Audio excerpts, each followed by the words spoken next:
Welcome back to a 57 Chevy video here on ShopDog-Garage. Bunch of parts have shown up.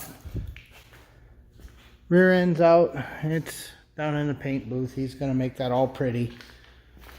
So I got a feeling that we're probably moving this out of our way for now and sliding the actual 57 back. I think that's today's goal, is to get this on the lift so we can see what else we may or may not need to order. The sooner you can get things identified, the better. So we will check back in a minute, see what all we've got to do today. Oh, it's very dark in here. Okay, after 2 full days of sandblasting, mostly 57 parts,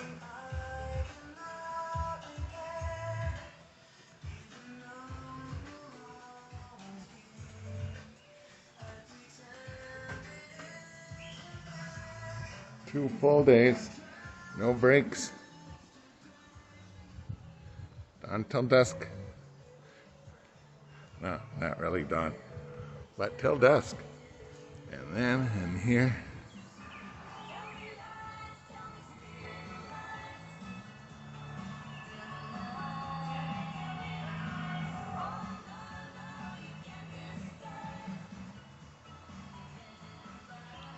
heater parts, brackets,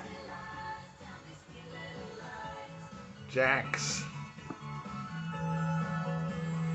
window channels, jacks. Did I say jacks? Okay, I said it again. Window regulators, battery trays, and then, not to mention all the little millions of little clips and stuff that the aftermarket just can't make properly. They never work. And bolts that are 1/4 inch, like 1 1/4, 2 1/4, or with special kinds of heads on them that you just can't buy. So we got a bunch of them. They're all numbered, and they all go into their own Ziploc bags, so they can be identified later what the hell they're for.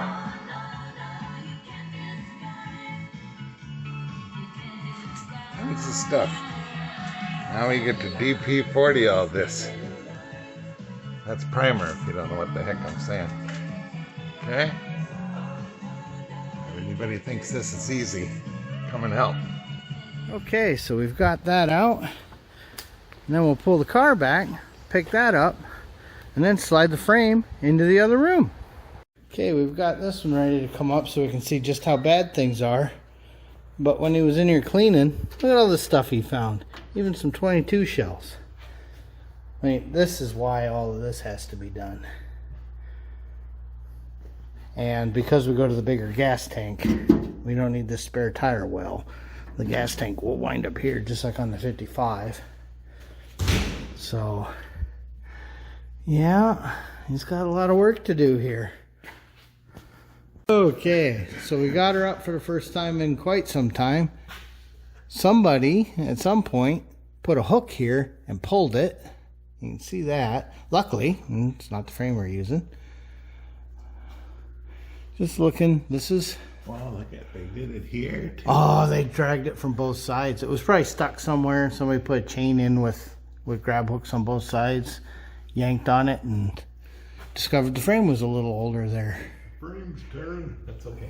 Yep, somebody boxed in the dog leg. That's a pretty common thing to see. Little window here. You know, little what do they call that? Speed holes or whatever. You know? And then this is the way they used to mount things. See off the transmission bell housing, this weird mount? I'm very happy that we don't do that anymore. It's a real weirdness. And then you can see here is the old biscuit style mounts off the front, instead of the clamshell mounts on the side. Starter's so easy to get at in this car. Actually, I think most things are pretty easy to get at in this car. Let's see, so Yeah, this little bracket here that we were wondering about is definitely e-brake related. We will not be reusing that. Same with these. Those are e-brake related. I don't know what's going on here. E-brake. Yeah, we did put lines in this at one point, didn't we? So that you could still drive it and play with it for a little while. Yeah, and a sender. Yeah. She's got a new sender too. So, yeah, one of the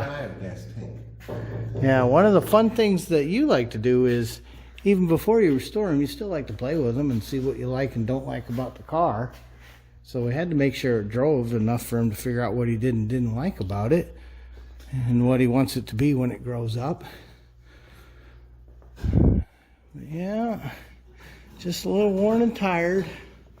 That's okay. We're making a new frame and new suspension for it. Good God, they pulled it up here too.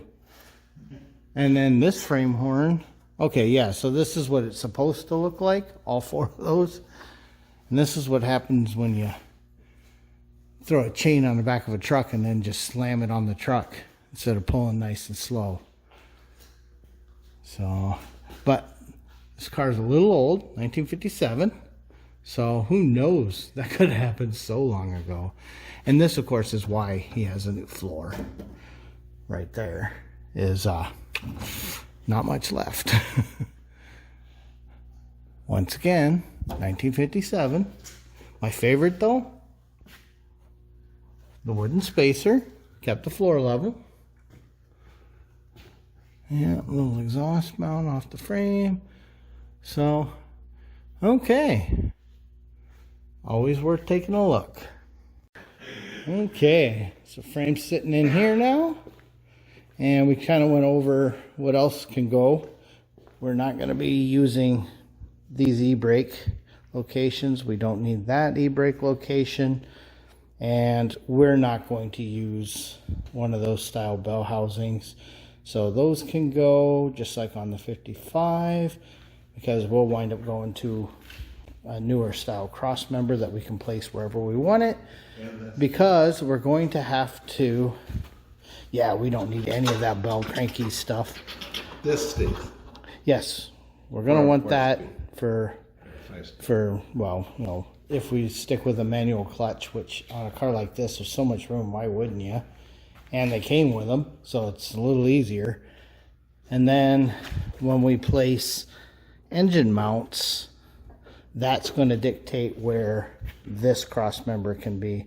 And since we already know it doesn't matter what we do, no matter how much room it looks like there is under this hood, there isn't any room at all. It doesn't really matter where we place it. We're either going to have to bash in the firewall, or we're going to have radiator problems. One or two or both. Check out that Pitman arm. Oh yeah, and here's your... And this car that this frame came off of was on the road. Just to scare everybody. This was a driving car. Yeah, no, the brakes were still freaking riveted to the car. No, this is spooky. Somebody drove this. Alright, next thing he wants to do is get this bumper pulled. He's charging some air. Let's see how bad things look. We got a couple bolts here. What must be license plate light here. We'll just cut that, I think. Looks like a bolt here, a booger weld there. That shouldn't be the end of the world. And another one where there's only a couple bolts. Holy monkeys. Yeah, I think we'll be able to take the whole structure out, not just the... So it should be a bolt here, and that side's free of the frame. Same on the other side, free of the frame. And then just dealing with whatever somebody did on the hitch. I think we'll start with that. Alright, so we got the hitch off.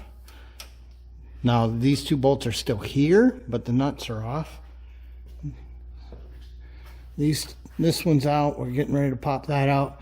And then this whole bumper should just slide right out of here. Alright, and we figure we might as well take the front bumper off while we're here. Keep the car balanced, you know. You take 1,000,000 pounds off one side, you better take 1,000,000 pounds off the other. Well, we got one. They do not want to come out, and Harlan's about to make fire.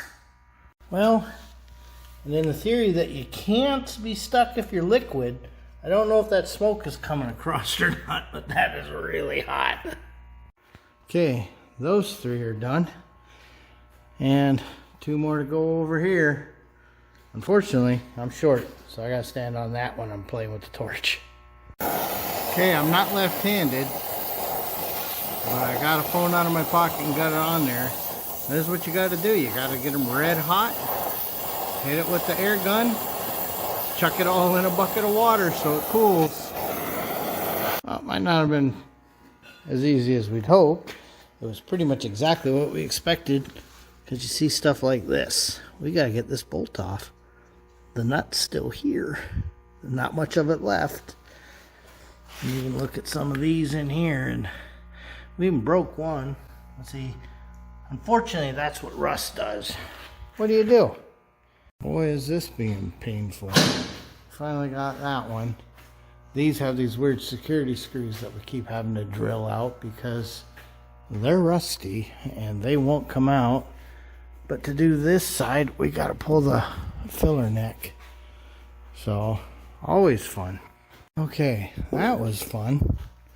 So, we had to do some drilling, we had to do some pounding, but it comes down to these clips here that go through.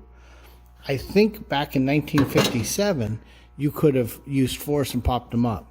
But a few, 70 years of corrosion and those spring things being rusted to them, had to get in there, and I can't really show you, there's just no good way, and spread those, so, there's little things sticking down that they went into, and those balls went past them.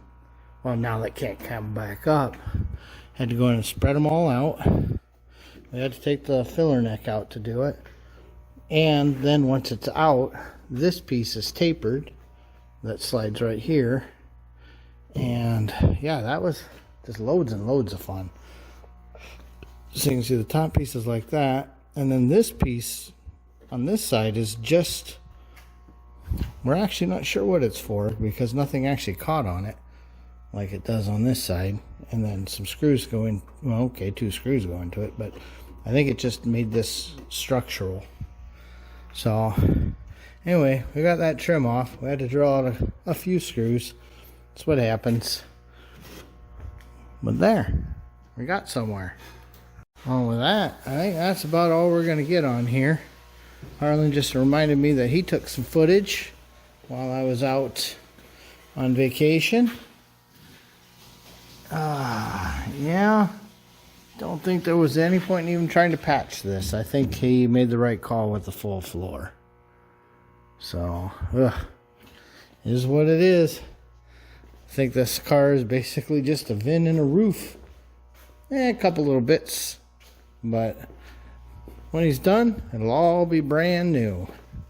So anyway, that's 57 for this week. Thanks for watching. Please like, comment, and subscribe.